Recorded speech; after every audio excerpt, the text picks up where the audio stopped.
नमस्कार, मैं हूं नंद कुमार शर्मा के omega India TV में आपका स्वागत है। संभाजी ब्रिगेड के अधिकृत उम्मीदवार भूषण फुस्से इनके चुनाव को लेके तुषार दादा उम्माड़े वर्धा इनके जाहिर सभा आज गढ़चांदूर शहर में आयोजित किया गया है। आइए देखते हैं। हा लढा बेरोजगारांचा आहे।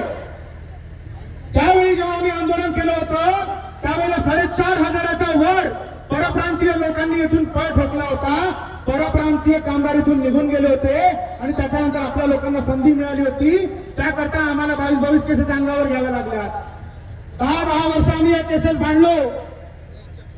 एवढं सर्व असताना एवढं सर्व होताना देखील अजूनपर्यंत वारंवार मी गेल्या 5-6 वर्षापासून काम करत असताना आमच्या सर्व पक्षीय सर्व मोठ्या नेत्यांना विनंती केली की आपण ज्या वेळेला 288 आमदार या विधानसभेमध्ये असतात, या चंद्रपूर जिल्ह्यामध्ये 6 आमदार आहेत। आमच्या या राजुरा विधानसभा क्षेत्रामध्ये आमच्या स्थानिक तरुणांना काम मिळावं म्हणून या 6ही आमदारांनी एकदा तरी एकत्र येऊन एक ठराव घ्यायला पाहिजे।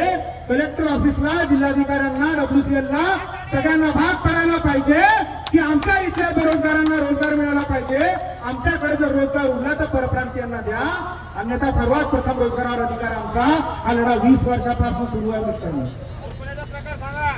दालमिया, पहिलेची मुरली, आता अंबुजा, आता ती एलएनटी झाली आणि काय काय प्रकार सुरू आहेत। दालमियामध्ये कामगारांची एवढी पिळवणूक सुरू आहे तिथे 1 नव्हे 8 युनियन झालेले आहेत आणि त्या 8 युनियन मध्ये काय शिस्त आहे, तर पाकिटं मिळतात।